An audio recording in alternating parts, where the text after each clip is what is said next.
What's up y'all, Wallamoose here, and in today's video I'm going to show you how to supercharge your Etsy store by optimizing your keywords. But before I begin, I post here on YouTube every week with content geared towards the creative entrepreneur to help you grow your online business and escape the 9-to-5. So if you're interested in that, please subscribe. I'd love to have you along for the ride. So there's one thing to keep in mind when selling on Etsy, and that is that Etsy in and of itself is a search engine. So we want to make sure Etsy shows our listings when people are searching for stuff related to your product. And the way to do that is optimizing your keywords so Etsy knows for a fact that they are showing the right product to the right person at the right time.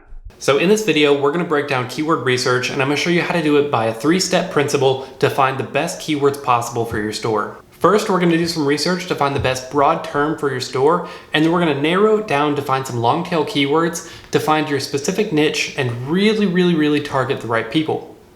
And the program we're going to be using today is called Allura, and it can be found at allura.io. And I have made multiple videos on it before. I really like it because it is geared specifically towards Etsy. And so there's this tool here called the Keyword Finder, and these keywords are specifically for keywords on Etsy. So it gives results on how well they'll perform in its search engine. So if you don't already have an account, you can find it in the link in the description below, or it can be found at allura.io. Okay, so once you have an account, you're going to go over here to Keyword Finder, and we're going to find our broad keywords to give our basis to start on. So I'm going to use my shop as an example for this so you can follow along. My shop is Waypoint Printables, and I sell digital printables. So the specific keyword that I'm going to be giving an example of is for this listing right here, which is an emergency binder printable. So let's go back to Allura and find our broad keywords.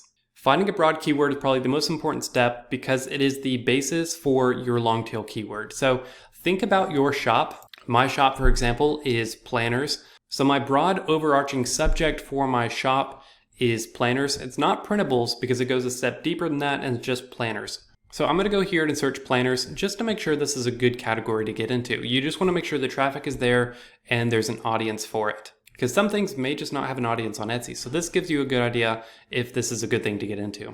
Okay, so the results are in for the broad keyword, and I can see that there's 6.1 million views and 100,000 sales. So that means this is an okay product to sell on Etsy because there is an audience for it. So let's narrow this down even further. Since we have our broad keyword, we're going to find our focus keyword next.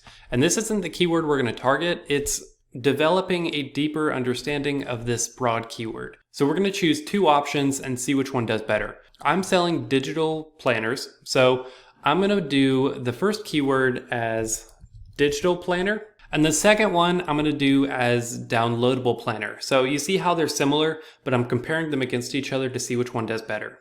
Okay, and I hope you can see how this is helpful, because look, digital planner, although it's similar to downloadable planner, digital planner has 6 million and 100,000 sales, while downloadable planner has 500,000 views and only 9,000 sales. So significantly less sales and about the same number of shops competing. So this tells me I do not need to target downloadable planner, but I do need to target digital planner. So now that we have our focus keyword, let's find our long tail keyword, which is the actual keyword we're going to be targeting. So my long tail is going to use digital because it performed better. And a long tail keyword is essentially a phrase that is very specific on your product. And so it's more descriptive, and there's going to be less people searching for it, but those people who are searching for it are going to know exactly what they want, and so they're more likely to buy. So the first one I'm going to do is emergency digital planner.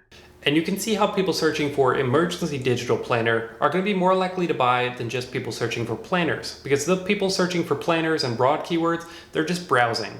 So let's see these search results. Okay, so here are the results for this long tail keyword. I'm going to take a screenshot of it just like I did before and compare it to one or two other keywords to see which would be better to target. So I can see that there's about 500,000 views, and so there's good traffic to it, and about 10,000 sales, which is pretty good for a long tail keyword. Long tail keywords are going to have less sales because they are more specific. So I'm going to compare it against family digital planners to see maybe if that would be better. Okay, so the results are in, and family digital planners have more views, more sales, and significantly less competition.